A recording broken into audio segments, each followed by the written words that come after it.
وقت سر پہ ہیں اور آپ کی جو ایک ایفرٹ اس وقت آپ کر رہے ہیں، جس کی آپ نے ایک مثال دی گزشتہ سینٹ انتخابات میں کے پی کے سے جن لوگوں نے فلور کراسنگ کی، ان کو آپ نے سخت ایک ایگزامپل بنایا تمام لوگوں کے لیے۔ اس وقت صورتحال یہ ہے کہ جو منڈیاں لگا کرتی تھیں ان کو ختم کرنے کے لیے آپ جو ایفرٹ کرنے جا رہے ہیں، اپوزیشن بظاہر ساتھ دیتی دکھائی نہیں دے رہی، آپ کورٹ میں بھی جا رہے ہیں۔ کیا حکمت عملی ہوگی عمران خان کی مستقبل کے لیے ایک رول ماڈل سیٹ کرنے کے لیے سینٹ الیکشن کو؟ بسم اللہ الرحمن الرحیم۔ دیکھیں، جب سے یہ سینٹ 30 سال سے تو مجھے پتہ ہے، 30 سال سے کہ سینٹ الیکشنز میں بولیاں لگتی ہیں، member of parliament provincial assemblies کی ریٹس لگتے ہیں، پیسہ اوپر تک جاتا ہے، کیونکہ مجھے پتہ ہے کہ مجھے پیسہ آفر ہوئے ہیں سینٹ الیکشن میں۔ تو ہم نے پچھلے الیکشن میں 20 ممبرز کو نکالا، 5-5 کروڑ روپے ہمیں پتہ چلا کہ انہوں نے لیے ہیں۔ کمیٹی بیٹھی، کمیٹی نے پوری تحقیقات کی اور کمیٹی نے مجھے ریکمنڈیشنز دیں کہ 5-5 کروڑ روپے ہمارے ممبرز نے لیے ہیں جن کو ہم نے پارٹی سے نکالا۔ سارے پولیٹیکل لیڈرز کو بھی یہ پتہ ہے، پولیٹیشنز کو بھی یہ پتہ ہے، کیونکہ ابھی سے ہی ریٹس لگنی شروع ہو گئی ہیں، آفرز مل رہی ہیں۔ ہمیں پتہ ہے، ہمیں یہ بھی پتہ ہے کہ کتنی ریٹ لگ رہی ہے، کس اسمبلی میں کتنے آ کے لوگوں کے ضمیر خریدنے کے لیے کتنے پیسے لگ رہے ہیں۔ ہمیں یہ بھی پتہ ہے کہ کون سا پولیٹیکل لیڈر اب پورے پیسے اکٹھے کر رہا ہے لوگوں کو خریدنے کے لیے۔ تو جب یہ سب کو پتہ ہے، میرا سوال یہ ہے کہ ہم یہ اپنے ملک سے یہ کتنی بڑی غداری کر رہے ہیں کہ نمبر 1 جو سینٹ کا بہت بڑا سٹیٹس ہوتا ہے، بڑا ایک رول ہوتا ہے ایک فیڈریشن کے اندر، کیونکہ وہ ریپرزینٹ کرتے ہیں صوبوں کو۔ اب اگر وہ پیسے دے کے، اس میں سے کئی سینیٹرز نے پیسے دے کے آنا ہے، اور پھر وہ کس طرح کے لوگ ہوں گے جو پیسے دے کے آئیں گے؟ وہ کوئی حاتم تائی ہیں جو کہ وہ پیسے دے کے آئیں گے اور پھر وہ پیسے بنانے کی کوشش نہیں کریں گے؟ دوسری چیز، وہ کیسے، اگر کوئی پیسے دے کے آئے گا، وہ ریپرزینٹ کیسے کرے گا اپنے صوبے کو؟ اس کے علاوہ وہ جو ایم پیز پیسے لے کے اپنی ووٹ بیچیں گے، یہ کون سی جمہوریت کے اندر ہے؟ یہ کون سی کس قسم کی جمہوریت ہے؟ تو میں اس لیے پوری کوشش کر رہا ہوں، پہلے ہم عدالت میں بھی ہم گئے ہیں، ہم اب کانسٹیٹیوشنل امینڈمنٹ بھی لے کے جا رہے ہیں اسمبلی میں۔ دونوں مین پارٹیز نے اپنی چارٹر آف ڈیموکریسی کے اندر جو سائن کیا تھا، دونوں نے کہا تھا کہ اوپن بیلٹ ہونا چاہیے۔ تو میں اب یہ ہماری پتہ ہے سب کو کہ ہمارے پاس 2/3 میجورٹی نہیں ہے، اس کے باوجود ہم یہ بل پریزنٹ کریں گے تاکہ ساری قوم کے سامنے سب کو پتہ ہو کہ کون اس ملک میں کوشش کر رہا ہے کرپشن ختم کرنے کی، اور کون اس ملک میں ایسے لوگ ہیں جو کہ اس ملک میں کرپشن کو بچا رہے ہیں۔ یہ سب سامنے آ جائے گا انشاءاللہ، امینڈمنٹ رکھیں گے پارلیمنٹ میں۔ مختلف آپ کو جو ہے وہ چیلنجز طے کی، لیکن اس میں وہ ناکام رہی۔ پہلے استعفوں کی دھمکی، لانگ مارچ کی دھمکی، دوسرے آپشنز، لیکن ناکام رہی۔ لیکن پنجاب میں یہ صورتحال ہے کہ جہاں پہ ایک بڑی اپوزیشن جماعت ہے، اس کے ارکان اسمبلی ہر دوسرے روز وزیر اعلیٰ عثمان بزدار سے ملتے ہیں اور ان کی قیادت پر اور پی ٹی آئی پر اعتماد کا اظہار کر رہے ہیں۔ تو آپ کیا دیکھ رہے ہیں کہ سینٹ کے بعد اس پی ڈی ایم کا کیا مستقبل ہے؟ یہ پی ڈی ایم جو اب مختلف بحرانوں میں جو چیلنجز دینے میں ناکام رہی ہے، سینٹ کے انتخاب کے بعد ان کا کیا فیوچر دیکھ رہے ہیں؟ پی ڈی ایم نے فیل ہونا تھا۔ میں نے اپنی پارٹی کی میٹنگز میں کہا، میں نے کیبنٹ میں یہ کہا، میں نے میڈیا پہ یہ کہا۔ کیوں فیل ہونا تھا انہوں نے؟ کیونکہ یہ کوشش کر رہے تھے پبلک کو نکالنے کے لیے۔ پبلک جب بھی نکلتی ہے تو وہ حکمرانوں کی کرپشن کے خلاف نکلتی ہے۔ وہ ان حکمرانوں کی کرپشن بچانے کے لیے پبلک کبھی نہیں نکلی۔ ابھی لیبنن میں دیکھیں، پبلک سڑکوں کے اوپر ہے حکمرانوں کی کرپشن کے خلاف۔ ساؤتھ امریکہ میں کئی ملکوں میں پبلک نکلی ہے حکمرانوں کی کرپشن کے خلاف۔ عراق میں نکلی ہے، وہ کہتے ہیں کہ جی کرپشن ہو رہی ہے۔ لیکن کبھی بھی پبلک آج تک کسی کرپٹ پولیٹیشین کی کرپشن بچانے کے لیے نہیں نکلی، اور یہ کوشش کر رہے تھے، اور یہ سمجھ رہے تھے کہ لوگ بیوقوف ہیں۔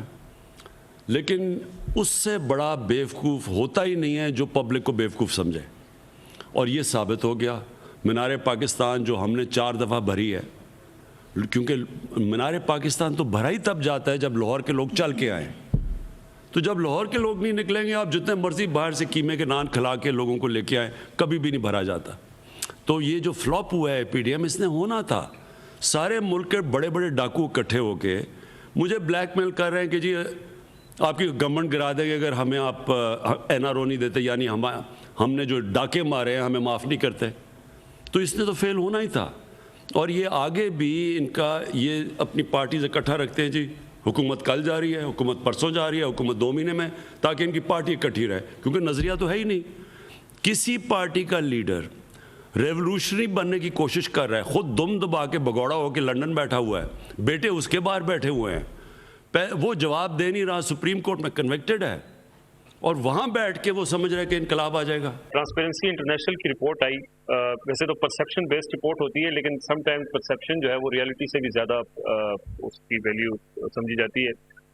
2 چیزیں جس کے اوپر باقی چیزیں تو سامنے آئیں، لیکن ایک ڈیموکریسی اور ایک جو ہے وہ جو رول آف لا ہے، اس کے اوپر پوائنٹس جو ہے وہ کم ہوئے ہیں پچھلے 2 سالوں میں. تو کیا سمجھتے ہیں کہ ڈیموکریسی، پارلیمنٹ کا جو کردار تھا وہ پورا اپنا، ظاہر ہے پارلیمنٹ میں جو اپوزیشن ہے انہوں نے پہلے دن سے ہی جس طرح کا کردار ادا کیا، اور ساتھ رول آف لا کے حوالے سے ساتھ پولیس جو ہے اس کا بڑا کردار ہے، تو یہ ان میں پوائنٹس کیوں کم ہوئے، کیا سمجھتے ہیں آپ؟ پارلیمنٹ چلتی کیسے ہے؟ پارلیمنٹ کے اندر ایک گورنمنٹ ہوتی ہے، ایک اپوزیشن ہوتی ہے. پارلیمنٹ چلتی ایسے ہے جب اپوزیشن کا کام ہوتا ہے کہ ملک کے مسئلے مسائل کی نشاندہی کرے، اور وہ گورنمنٹ کو مسلسل پریشر میں رکھے عوامی مسئلوں کے اوپر یا قانونی مسئلوں کے اوپر. لیکن کبھی ڈیموکریسی ایسے بھی چلی ہے کہ اپوزیشن اکٹھی ہو کے کہا کہ ہماری چوری معاف کرو، ہمیں این آر او دے دو، نہیں تو ہم چلنے نہیں دیں گے. اور جو انہوں نے کیا آپ کے سب کے سامنے ہے کہ پہلے دن سے شروع ہو گئے. کبھی الیکشن ٹھیک نہیں ہوا، اس میں ہم کہیں ٹھیک ہم تیار بیٹھے ہیں، کھولیں الیکشن. کبھی کہیں جی معاشی حالات برے ہیں، وہ معیشت کے تو ذمہ دار ہی ہیں، تو وہ ہمارے سے پوچھ رہے ہیں جی کہ یہ دیکھیں قرضے یہ چڑھ گئے ہیں، اور ہمارے سے پوچھ رہے ہیں اور پریشر ڈال رہے ہیں کہ این آر او دے دیں. پھر فیٹف کے اوپر انہوں نے سب سے زیادہ بلیک میل کیا، کیونکہ فیٹف کے اندر ملک بلیک لسٹ ہو سکتا تھا، اور بلیک لسٹ کا مطلب کہ سینکشنز لگ سکتی تھی. تو انہوں نے اس کے اوپر پھر ہمیں بلیک میل کرنا شروع، اور پھر باقاعدہ لکھ کے دیے کہ 34 شکیں چینج کرو 38 میں سے، یعنی نیب کو ختم کر دو. تو جمہوریت تو نہیں چلتی ایسے. جمہوریت تو اب چور اکٹھے ہو جائے اور کہیں جی ہماری چوری چھوڑ دو، نہیں تو ہم گورنمنٹ گرا دیں گے، تو یہ تو جمہوریت نہیں چلتی. اور اس لیے وہ ٹھیک کہہ رہے ہیں، پارلیمنٹ کے اندر جس طرح کی ڈیبیٹ اور گفتگو ہونا چاہیے تھا، جو کنسنسس بلڈنگ ہونی چاہیے تھی، وہ ہوئی نہیں. میرا نام میاں اسلم ہے، پرائم منسٹر صاحب، میں ایکسپریس ٹیلی ویژن سے ہوں. میں کچھ نام آپ کے سامنے دوں گا اور ان ناموں پہ میرا سوال بیس کرے گا. بیرسٹر شہزاد اکبر، مراد سعید، ڈاکٹر شہباز گل، یہ ایسے نام ہیں جو فرنٹ لائن پہ ڈیفینڈ بھی آپ کو کرتے ہیں اور اپوزیشن کا بھی بڑی تنقید کا نشانہ بنتے ہیں. کورٹ میں بھی ان کے ہر دوسرے دن پیشیاں کرتے ہیں. دوسری طرف انہیں پارٹی کے اندر بھی کچھ حملوں کا سامنا رہتا ہے، مخالفت ہوتی ہے. سیم جیسے عثمان بزدار صاحب کو آپ لے کے آئے ہیں، کووڈ میں انہوں نے جس طرح کام کیا، دوسرے انہوں نے کام کیے، وہ پتہ چلتا ہے کہ ہر تیسرے ماہ جو ہے وہ کوئی 8-10 لوگ جو ہیں وہ چیف منسٹر بننے کے جو ہے وہ چکر میں ہے. تو آپ اس میس میں اپنے لوگوں کو کس طرح پروٹیکٹ کریں؟ اپوزیشن اور خاص طور پہ ان کے جو بڑے بڑے نامور ڈاکو جب یہ تنقید کسی کی کرتے ہیں تو وہ اس کا اعزاز ہوتا ہے. یہ جب مجھے تنقید کرتے ہیں نا یہ سارے ہر روز شام کو بڑے بڑے ڈاکو بیٹھ کے، تو میں سمجھتا ہوں کہ میں کچھ تو کام اچھا کر رہا ہوں ملک میں. اگر یہ میری تعریف کرے تو میں اپنی توہین سمجھوں، کیونکہ یہ انہوں نے 30 سال سے 35 سال سے اس ملک کا خون چوسا ہوا ہے. تو اگر وہ ہمارے لوگوں کی تنقید کرتے ہیں، فردوس کی، اس کی، شہباز کی اور مراد سعید کی، تو یہ تو ان کے لیے بہت بڑا اعزاز ہے. اس کا مطلب یہ جہاد کر رہے ہیں ان چوروں کے خلاف. اور جہاں تک اندر ہے، بدقسمتی سے یہ تو ہوتا ہی ہے پالیٹکس میں، اندر ایک پارٹی کے اندر بھی کمپٹیشن چلتی ہے، کیونکہ یہ کوئی ریجیمنٹیشن تو نہیں ہوتی ہے، کوئی ایک ڈکٹیٹرشپ تو نہیں ہے. تو اس میں تو یہ چلتا رہتا ہے، اس کی کوئی فکر نہیں کرنی چاہیے. پی ایم صاحب، میرا نام محمد شاہد چودھری ہے اور میرا تعلق 90 لاہور سے ہے. پی ایم صاحب کہتے ہیں کہ زمانے بھر کے پر ہیں، وہ خود لرزتے ہیں آئینوں سے، کوئی تو ان کا حجاب پلٹے، یہ کیا سچ ہے؟ پی ایم صاحب، میرا نام محمد شاہد چودھری ہے اور میرا تعلق 90 لاہور سے ہے. پی ایم صاحب کہتے ہیں کہ زمانے بھر کے ہیں، وہ خود لرزتے ہیں آئینوں سے، کوئی تو ان کا حجاب پلٹے، میں ان کا روزے حساب دیکھوں. آپ نے ان کے حجاب پلٹے ہیں. جو قبضہ مافیا تھا, جو سیاسی مافیا تھا, ان کے اوپر آپ نے ہاتھ ڈالا. ہزاروں ایکڑ صاحب نے زبردست قبضہ مافیا کولابریشن کیا اور زبردست ایکشن لیا. پھر بیچ میں کچھ کیا گئی. اب آپ سے مافیا کے اوپر بڑا زبردست ہاتھ ڈالا ہے. لاہور میں کھوکھر پیلس ہو, دیگر قبضہ مافیا ہو, بہت زبردست آپریشن ہے. کہیں ایسا تو نہیں کہ دوبارہ سے پھر سے یہ قبضہ مافیا جو ہے چند ماہ کے بعد دوبارہ سے پھر ایکٹیو ہو جائے؟ حوالے سے کیا اقدامات پھیلتے گئے ہیں, بڑھتے ہیں؟ اس کی بہت بڑی وجہ کہ یہ قبضہ مافیا کے پیچھے سیاسی رہنما, بڑے بڑے پولیٹیشنز, بلکہ پولیٹیشنز خود قبضہ مافیا کا حصہ بن چکے ہیں. وہ خود زمینیں قبضہ کرتے ہیں. اور یہ قبضہ مافیا چل سکتا ہی نہیں ہے جب تک ان کی پشت کے اوپر گورنمنٹ نہ کھڑی ہو. کھوکھر پیلس گرایا گیا اور مریم نواز وہاں پہنچ کے کھڑی ہو کے انہوں نے بڑی اس کی حوصلہ افزائی کی, ایک قبضہ مافیا کی. اس سے کیا چیز سامنے آتی ہے؟ اس سے نمبر 1 چیز تو یہ سامنے آتی ہے کہ یہ جو اس نے مریم سے سوال پوچھنا چاہیے تھا کہ پہلے یہ تو چیک کر لیں کہ جو اس نے زمین اس کی چھڑوائی گئی ہے کیا اس کی واقعی اپنی تھی یا اس نے گورنمنٹ کی زمین کے اوپر ناجائز قبضہ کیا ہوا تھا. کیونکہ وہ تو سب کچھ کاغذات میں ہے. رجسٹری, لینڈ رجسٹری کے اندر واضح لکھا ہوا ہے کہ اس کی زمین ہی نہیں تھی جو پکڑی ہوئی ہے. 1.25 ارب روپے کی زمین, یعنی 130 کروڑ روپے کی زمین کے اوپر اس نے قبضہ کیا ہوا تھا. اور وہ ملک کی جو اپنے آپ کو فیوچر لیڈر کہتی ہیں اور ایک کرپٹ آدمی جو کہ ملک سے فرار ہوا ہوا پیسے چوری کر کے, اس کی بیٹی اس کی حمایت کر رہی ہے جس نے 1.25 ارب روپے کی گورنمنٹ زمین کے اوپر قبضہ کیا ہوا تھا. اس سے کیا ثابت ہوتا ہے کہ پہلے تو یہ سارا جو قبضہ ہوا تھا وہ ان کی گورنمنٹ کے دوران ہوا تھا اور انہوں نے اس کو پوری پروٹیکشن دی اس قبضہ مافیا کو.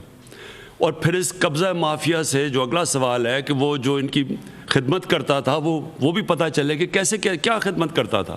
اس کا مطلب کہ یہ پہلے قبضہ گروپ کی پشت پہ کھڑے ہوتے ہیں, پھر اس سے فائدے اٹھاتے ہیں. اب اگر تیسری چیز یہ کہ اگر گورنمنٹ یعنی ملک کا پرائم منسٹر کھڑا ہو قبضہ گروپ کے ساتھ, تو پھر انتظامیہ کیا قصور ہے؟ وہ پھر کیوں نہ اپنے قبضہ گروپ پالیں؟ پھر پولیس کیوں نہ اپنے قبضہ گروپ کے ساتھ کنیکشن رکھے اور پیسہ بنائے جبکہ ملک کا پرائم منسٹر بنا رہا ہے؟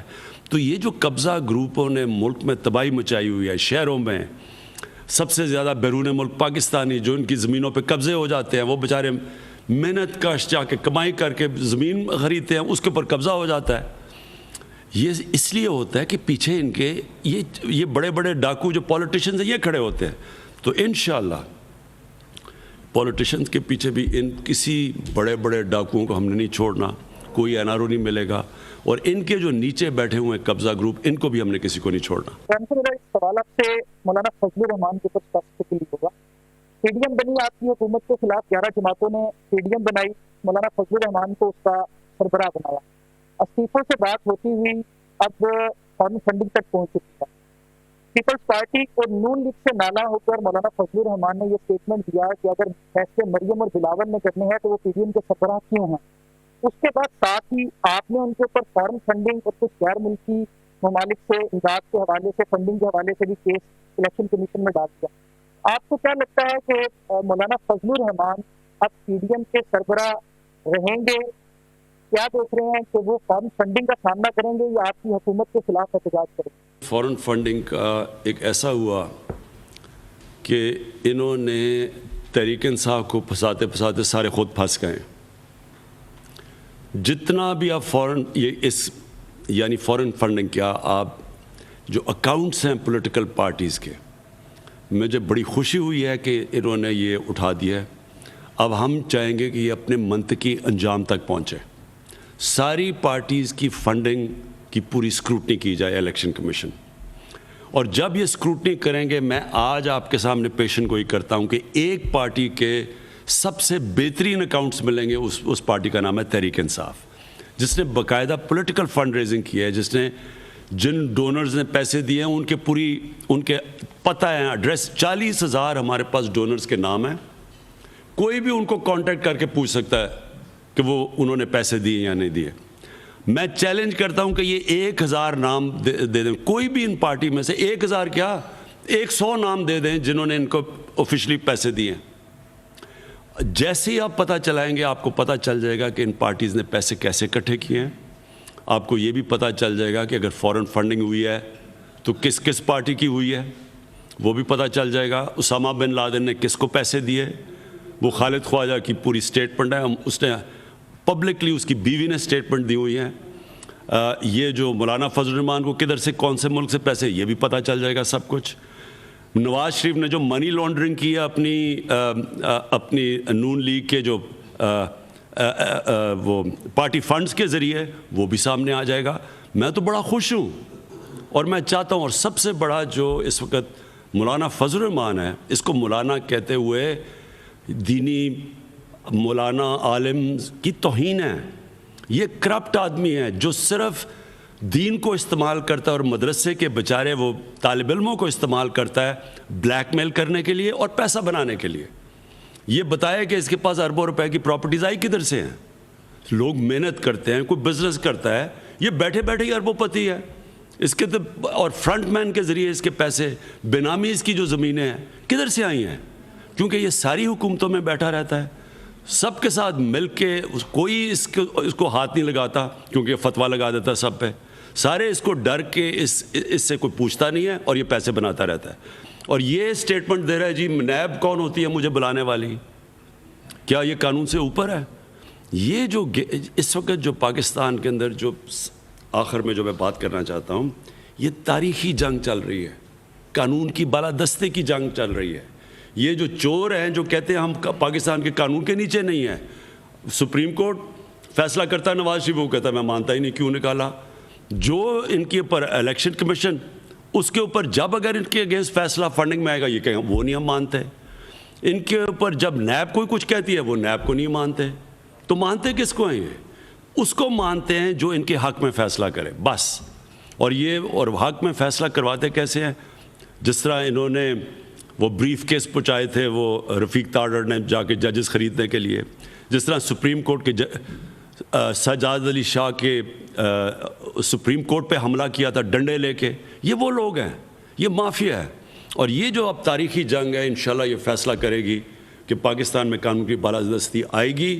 یہ بڑے بڑے ڈاکوؤں کو ہمیشہ کے لیے یہ جنگ ہے, ان کا اصل ٹھکانہ جیل میں ہے, اور جب تک یہ پیسے واپس نہیں کریں گے انشاءاللہ جیل میں رہیں گے. کامیاب کسان پروگرام کے حوالے سے یہ بڑا زبردست اچھا انیشیٹو ہے.